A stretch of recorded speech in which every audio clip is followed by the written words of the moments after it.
Ang susunod na programa ay rated G. Ito ay pwede sa lahat ng manonood. Magandang araw! Welcome to Hey Kasi Bata! Hey Kasi Bata! Hey Kasi Bata! Hey Kasi Bata! Sabihan niyo kami! Hey Kasi Bata! Hey Kasi Bata! Hey Kasi Bata! Hello mga bata!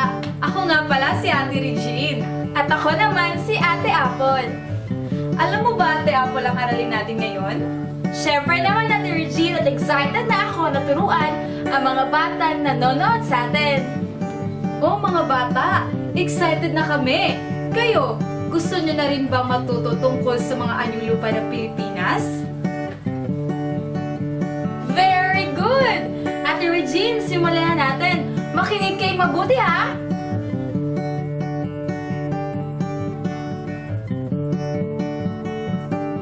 Pwede itong taniman ng mga gulay at prutas, palay na nagiging bigas, mapagkukunan rin ng mga mineral, may mga magagandang tanawin at kung ano-ano pa. Una na dyan ang talampas. Ito ay kapatagan sa tuktok ng isang bundok o anumang lokasyong lupa na mataas kaysa sa anumang katawan ng karagatan o katubigan. Kilala rin ito bilang pantayanin, bacood at bacoor. Ang talampas na ito ay matatagpuan sa Magallanes, Bukidnon. Ang pangalawa naman ay ang kapatagan. Ito ay mahaba, patag at malawak na anyong lupa. Madali itong linangin at paunlarin at mainam rin ito sa pagsasaka. Sagana sa mga gulay ang kapatagan ng Iloilo. Ito naman ang bulkan. Isang uri ng anyong lupa na naglalabas ng mainit na lava tuwing pagputok.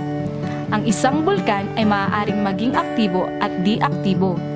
Ang aktibong bulkan ay may panahon ng pagputok at ang di-aktibong bulkan ay di nagkakaroon ng pagputok. Ang bulkang mayon ay isa ring aktibong bulkan. Ito ay matatagpuan sa lalawigan ng Albay. Bantog ang bulkan dahil sa halos perpektong hugis apa nito. Ang ikaapat naman ay ang dalisdis. Ito ay mataas at may mabatong pader. Ang ikalima naman ay ang pulo o isla. Ito ay isang bahagi ng lupa na higit na maliit sa kontinente at higit na malaki sa bato na napapaligiran ng tubig. Ito ay kilala rin sa tawag na kapulo-puluan. Ang 100 Islands ay matatagpuan sa Alaminos, Pangasinan at isa itong protektadong bahagi ng ating bansa. Ang Boron naman ay ang ika-anim. Ito ay isang anyong lupa na lumalagpas sa taas ng pumapalibot na kalupaan sa isang limitadong sukat. Maliit na Boron naman ang tawag sa isang punso. Ang Chocolate Hills ay matatagpuan sa Bohol. Ang yungib o kuweba. Ito ay may likas na butas na may sapat na laki at lawak na maaaring pasukin ng tao at hayop. Lungib o alcoa naman ang tawag sa mga yungib na nasa ilalim ng mga anyong tubig. Isang halimbawa nito ang Kuwebang Tabon na matatagpuan sa Palawan. Ang lambak ay ang ikawalo. Ito ay patag na lupa na pinapaligiran ng dalawang bundok. Ang lambak ay isang uri ng anyong lupa kung saan may mga parte na hindi pantay-pantay ang lupa. Ang lambak na ito ay matatagpuan sa pagitan ng bulubundukin ng Sierra Madre at Cordillera Central sa Hilagang Silangang Luzon. Ang huli at ang ikasyam na anyong lupa ay ang bundok. Ito ay lumalagpas sa taas ng paligid ng mababang bahagi ng lupa sa isang limitadong lawak. Ang mga bundok ay may mga tuktok. Ang bundok Apo ay siyang pinakamataas na bundok sa Pilipinas sa taas na 2,954 na metro. Wow, Ate Regine! Naisa-isa talaga natin ang siyam na anyong lupa sa ating bansa.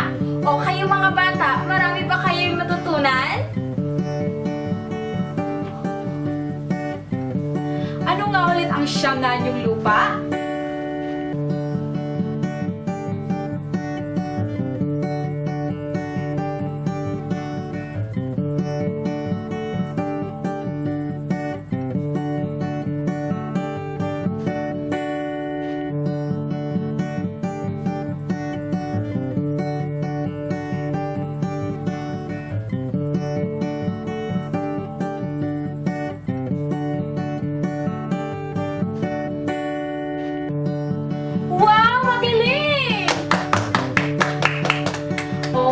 Apple. Matatalino talaga ang mga batang Pinoy.